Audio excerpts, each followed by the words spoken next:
mais uma parte da nossa aula de boas práticas de gerenciamento de projetos. Na segunda parte da aula, no vídeo anterior, eu falei sobre modelos de classificação de projetos, diferentes um pouco daquele modelo que envolve só complexidade e incerteza que eu expliquei na nossa primeira aula. Agora, eu vou falar um pouco para vocês sobre uma caracterização de projetos que tem a ver muito com um ponto que eu falei no nosso primeiro vídeo dessa aula, que são os guias de conhecimento.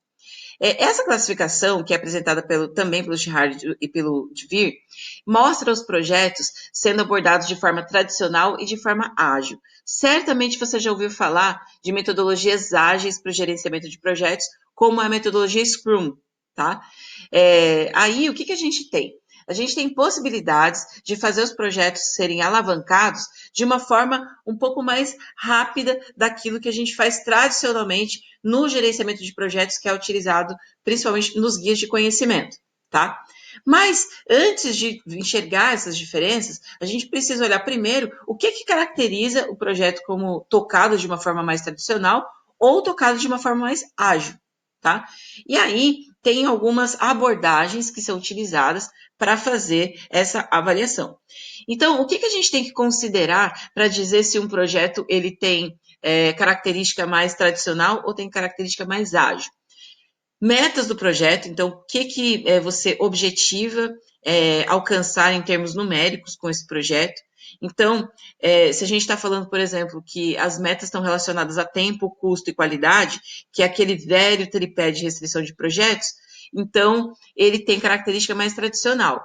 Agora, se o foco está, por exemplo, na questão de negócios, de pensar em fatores críticos de sucesso, e não necessariamente questões financeiras exclusivamente, aí a gente já está falando de um projeto que tem característica mais ágil, tá? Então, nesse mesmo sentido, a gente tem outras abordagens para olhar, que são o plano do projeto, o planejamento, a abordagem gerencial, a execução, a influência da organização, o tipo de controle de projeto. Isso aqui é primordial quando a gente fala de tradicional e ágil, tá? Porque controles, os projetos tradicionais, eles costumam ter controles muito rígidos, e aí, quando você precisa fazer uma adequação, uma mudança, por alguma contingência, você acaba não conseguindo fazer. Por quê? Porque tem um controle muito rígido. Então, controles mais flexíveis, menos rígidos, mais leves, eles costumam conduzir também para abordagens mais ágeis no gerenciamento de projetos. Aí tem também a aplicação da metodologia e o estilo de gestão. Como a gente falou até nos vídeos anteriores, olhar para as capacidades de gerenciamento do gerente de projeto é muito legal, porque essas habilidades de comunicação, de liderança, de relacionamento interpessoal, de negociação, de gestão de conflitos, fazem muita diferença quando a gente está pensando em projetos que sofrem com muitas incertezas, e aí você precisa ter flexibilidade para mudar algumas questões no projeto. Então, precisa ter, de fato, essa agilidade.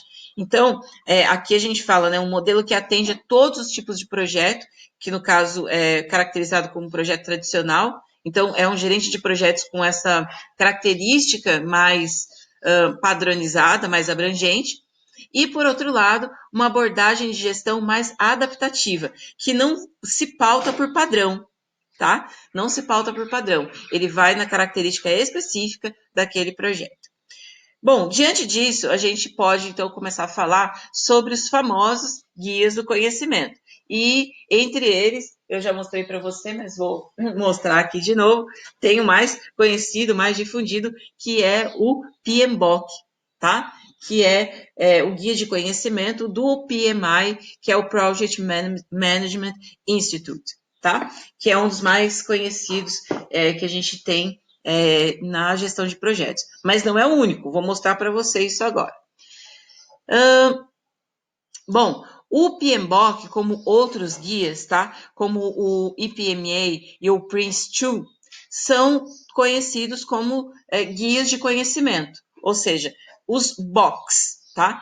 Então, quando a gente fala guia de conhecimento, a gente está se referindo ao BOK, B-O-K, tá? Que significa Body of Knowledge, né? Corpo de conhecimento, guia de conhecimento.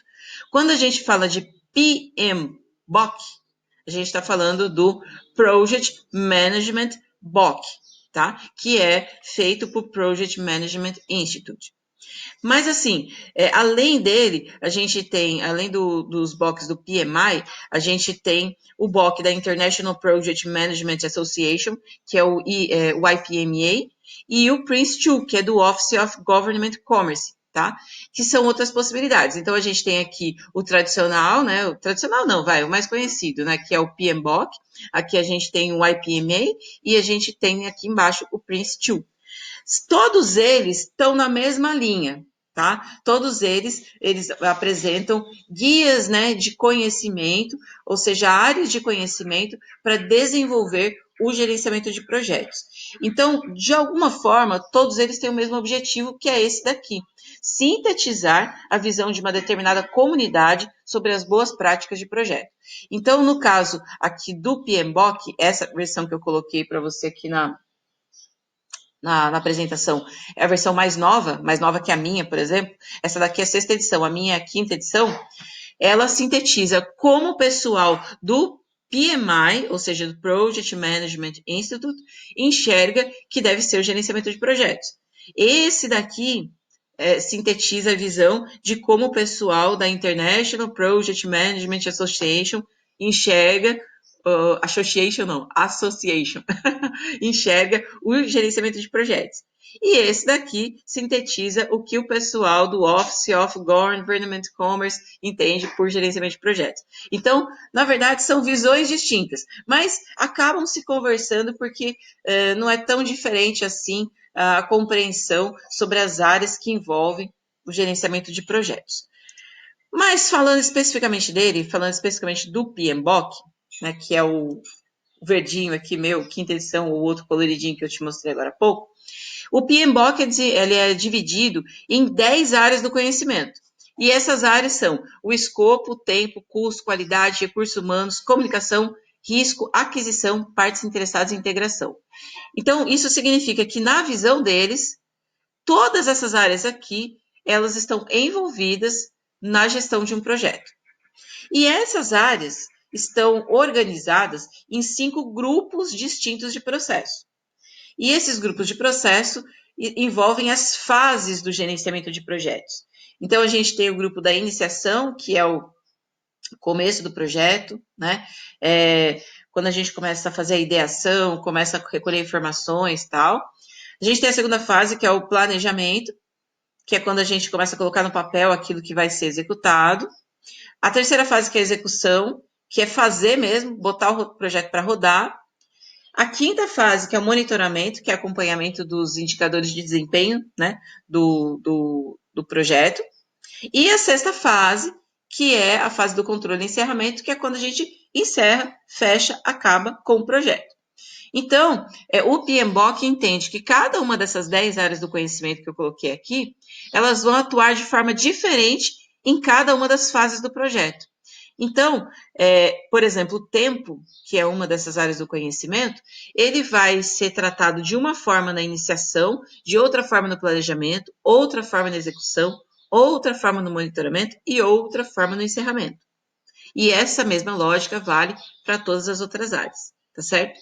Então, o que a gente tem aqui embaixo é uma breve descrição daquilo que a gente tem de atividades acontecendo segundo o PMBOK, tá? Segundo o PMBOK, o que acontece em cada uma dessas fases do projeto.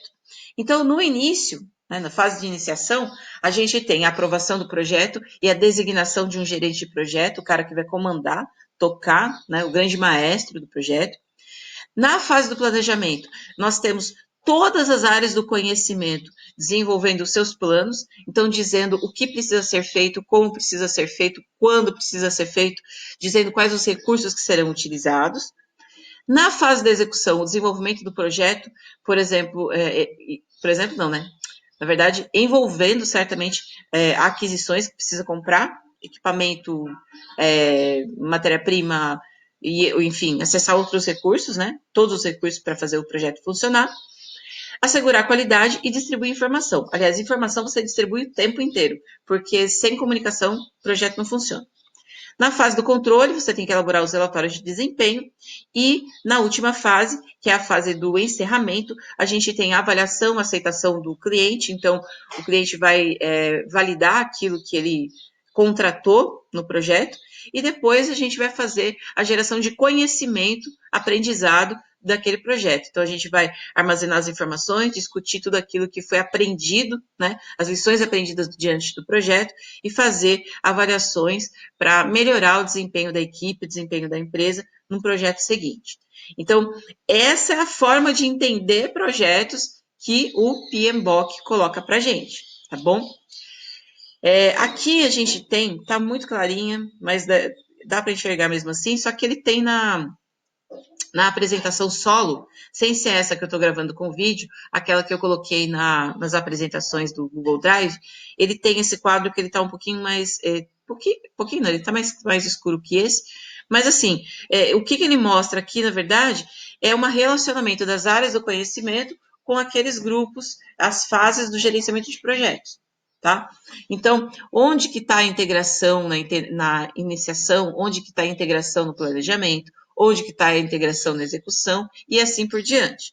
Então, acaba sendo uma forma talvez mais fácil, né, de enxergar isso, já olhando para essa classificação que é pronta do PMBOK. E aí, eu vou te fazer um convite para você fazer um exercício, tá?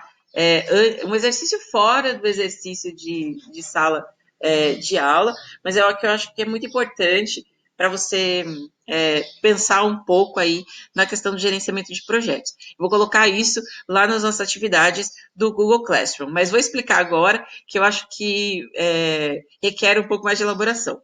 Deixei aqui um link, tá? Vou colocar esse link lá no Classroom para você acessar, que é um link do YouTube, para você assistir um vídeo, tá? Esse vídeo, você até já deve ter assistido, ou até eu mesmo já devo ter mostrado para você em um contexto de outra disciplina. Mas ele é um vídeo bem bacana, que ele traz na verdade é uma propaganda, né? Mas ele usa como pano de fundo uma música muito conhecida de uma banda que se chamava Legião Urbana, e a música se chama Eduardo e Mônica. E a música conta a história do Eduardo e da Mônica, como que eles se conheceram, o que foi acontecendo com eles ao longo do tempo, né? E aí para em um certo momento da vida deles, tá certo? E aí, o que acontece? Tem um desafio que é para você fazer diante de assistir, depois de assistir esse vídeo e também tentar procurar a letra da música, caso se faltar aí alguma compreensão das palavras na hora que você estiver assistindo o vídeo. O Eduardo e a Mônica querem construir uma casa, tá bom? Eles querem construir uma casa. Esse é o desafio. E esse é o projeto no qual eles vão, ou o qual eles vão empreender. Então, depois que você assistir esse vídeo, que tem o clipe da música, observar a letra, e em vista disso que eu coloquei agora, que o projeto deles é construir uma casa, eu vou te colocar as seguintes situações, tá? A Mônica, ela trabalha fora, mas ao mesmo tempo ela gosta de preparar pratos diferentes quando está em casa. A especialidade dela é uma comida baiana muito gostosa e muito rica, né? Muito boa. A Mônica também é apaixonada por jardinagem, mas ela tem sempre os seus vasinhos, pequenas plantações de hortelã, manjericão, cravo, outras especiarias, porque ela queria muito ter uma horta de verdade na casa dela, tá bom? A Mônica gosta muito de pintura. E ela também, desde que ela tinha essas aulas de alemão, você vai ver que tem isso na música, ela tinha viajado e sentido a preocupação muito grande dos alemães com as questões ambientais. E isso, de alguma forma, afetou, porque ela quer construir uma casa sustentável, tá? Então, a Mônica trabalha fora, mas gosta de cozinhar, curte essa questão ambiental, da sustentabilidade, quer ter uma horta dentro da casa dela, então tem essas preocupações. Já o Eduardo é um pouco diferente, né? O Eduardo, se ele estuda violão, e se fosse possível, ele passava um tempão no quarto dele estudando. É um pouco mais introspectivo. Mas a Mônica não gosta muito nem do que o Eduardo toca, nem do estilo das músicas dele, tá? Eles se parecem muito, tem um ponto em comum, que os dois gostam de cacareco, os dois gostam de bugiganga. Então, eles não ficam, não jogam coisas fora, são meio acumuladores, tá? Então, os espaços que eles têm na casa deles, é meio cheio de tranqueira, é meio entulhado, tá? O Eduardo acha que os filhos, porque eles têm 2 filhos, você vai ver isso na música, eles têm 2 filhos, mas que apesar de serem gêmeos, cada um tinha que ter o seu quarto. Não tem essa de ficar dormindo no mesmo quarto as duas crianças. E outra coisa que tem em comum é que o Eduardo e a Mônica, eles gostam de recuperar e consertar móvel antigo, tá? Então, diante dessas características, a atividade que você tem que fazer é a seguinte: pensando que o projeto do Eduardo e a Mônica é construir uma casa, que eles têm essas características que eu detalhei agora, você vai ter que classificar o projeto do Eduardo e da Mônica em hard ou soft, tradicional ou ágil e de acordo com o modelo do pró-valor. Se é pró-valor simples, se é único, duplo, triplo ou se é pró-valor completo, que é quando a gente tem as 4 quadradinhos, tá bom? E a segunda tarefa, você vai ter que dizer quais são os fatores críticos de sucesso para a execução do projeto da casa do Eduardo e da Mônica. Então, são 2 perguntas. A primeira, classificar o projeto deles de acordo com esses 3 modelos que eu coloquei, hard, soft, tradicional ou ágil e pró-valor. E a segunda pergunta, quais são os fatores críticos de sucesso para o projeto do Eduardo e da Mônica ir para frente, tá bom? Essa é a atividade que precisa ser feita. Eu vou colocar lá no Google Classroom e aí você tem uma semana inteira para pensar sobre isso. Assista para fazer a nossa atividade. Assista esses vídeos, olha, né, lá o capítulo do livro, leia o capítulo do livro que a gente está indicando e assiste o vídeo também, que vai te ajudar a fazer a concepção dessa atividade. Estou curiosa para ver o que você vai colocar aí, tá certo? Bom, por hoje é só. Então, bons estudos para você aí. Qualquer coisa, me manda um e-mail, tira sua dúvida, não fique com a sua dúvida.